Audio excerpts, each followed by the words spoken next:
Ortho. Gaffe. .com se demande Pourquoi? Et pourquoi pas?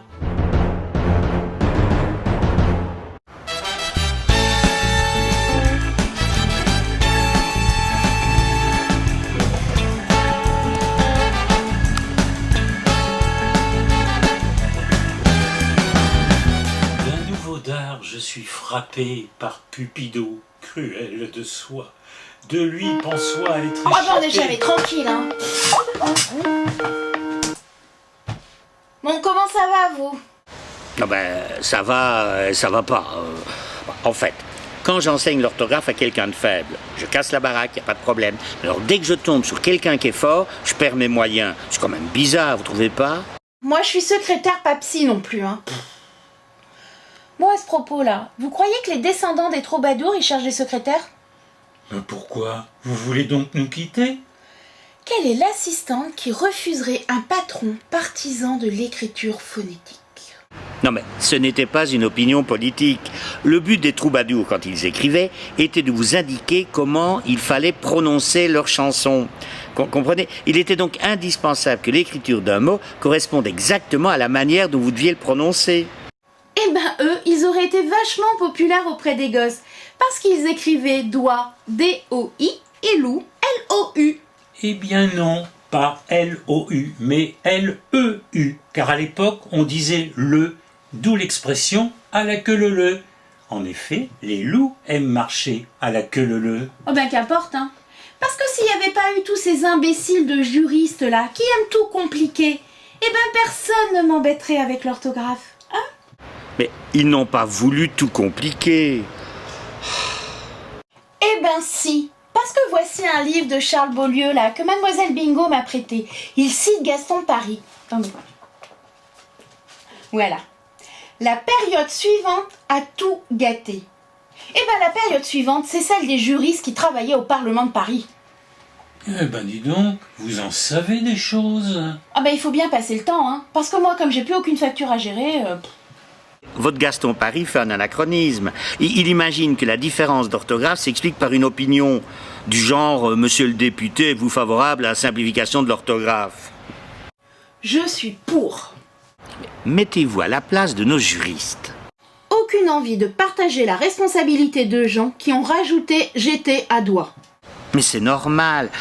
En latin, doigt se dit digitus. Et d'ailleurs, nous le retrouvons dans digital. Hein? Or, nos juristes écrivaient continuellement en latin. Et de temps en temps, ils mettaient un texte en français. Vous-même avez reconnu avoir mis 2 D à adresse parce que vous étiez habitué de le voir en anglais où il s'écrit avec 2 D. Et 2 R à mariage. Eh ben c'est normal. Parce que s'ils se marient 2 fois, eh ben ils sont bien obligés d'avoir 2 adresses.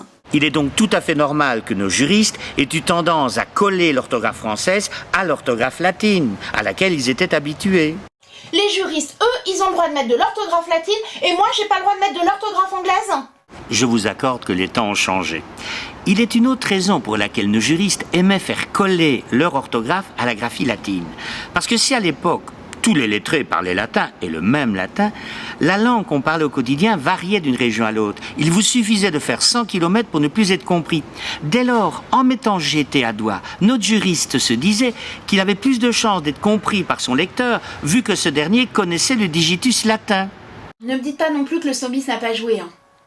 Bien sûr, mais ne prenons-nous pas du plaisir à afficher notre culture et notre bilinguisme en prononçant les mots à la mode anglaise. Bon, nous nous piquons avec une seringue, et pourtant nous disons mailing, coaching, brainstorming. Normal, c'est de l'anglais. À l'époque, les juristes devaient se dire, c'est normal, c'est du latin. Bon, écoutez, hein, je vous laisse, hein.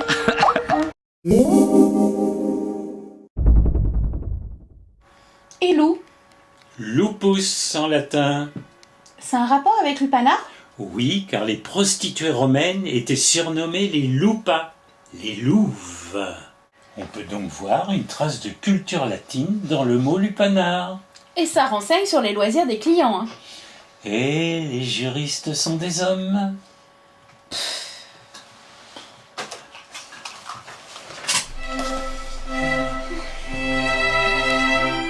Nos aïeux aimaient la langue latine, seulement c'était des hommes, et l'homme est faillible.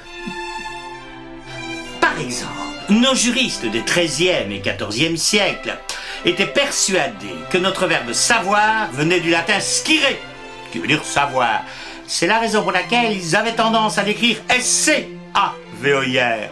Au XVIe et XVIIe siècle, particulièrement érudits, nos grammairiens ont vite compris que notre verbe savoir venait en fait du latin sapere. Néanmoins, ils ont mis du temps à enlever ce C pour finalement s'y résoudre. Oui, naturellement, en ce qui concerne le mot science, pas question d'enlever le C, parce que cela vient du latin scientia. Nos prestigieux grammairiens répugnaient à corriger les juristes. Par exemple, ces juristes étaient persuadés que le mot poids venait du latin pondus. Dès lors, ils ont décidé de l'écrire avec DS à la fin. Plus tard, nos grammairiens, au XVIIe siècle, se sont rendus compte que pondus venait du latin pensus, qui a donné peser. Donc ça n'a rien à voir avec pondus. Néanmoins, ils se sont refusés à corriger nos juristes. Bah ouais, la seule qu'on corrige, c'est moi. Autre exemple. Les juristes étaient persuadés que le legs que nous laissons à nos héritiers venait du latin legatum, qui avait le même sens. Particulièrement cultivé sur la langue latine, Robert Estienne savait parfaitement que ce mot venait du latin laxare, qui signifiait lâcher et a donné notre laisser. Néanmoins, il s'est refusé à corriger l'orthographe des juristes, et on a gardé l'orthographe de legs. De temps en temps, Robert Estienne a même fait des erreurs étymologiques exprès pour nous faciliter la tâche. Tenez par exemple, il savait parfaitement bien que le mets que nous prenons déjeuner venait du latin missum. Mais afin que nous ne confondions pas avec le mets de mettesse, il a rajouté un T prétextant, fautivement, mais il le savait, que ce mot avait un rapport avec le verbe mettre. Et nous l'avons cru. Certaines ignorances de nos grammairiens ont simplifié notre orthographe. Tenez par exemple, Robert Estienne mettait Q à 4 car il savait que ce mot venait du latin quatuor. Alors en toute logique, il aurait dû faire le même pour le mot caille, puisque caille vient du latin quacola. Mais comme il l'ignorait, on a continué à écrire caille avec un C. Que je vous fasse rire. Les juristes, Robert Estienne et la plupart des grammairiens étaient persuadés que car venait du grec gar, qui veut dire en effet. C'est la raison pour laquelle ils l'ont écrit avec un C. Mais en fait c'est faux. Car vient du latin quare. Il l'ignorait. C'est marrant parce que s'il l'avait su, on aurait écrit car Q-U-A-R.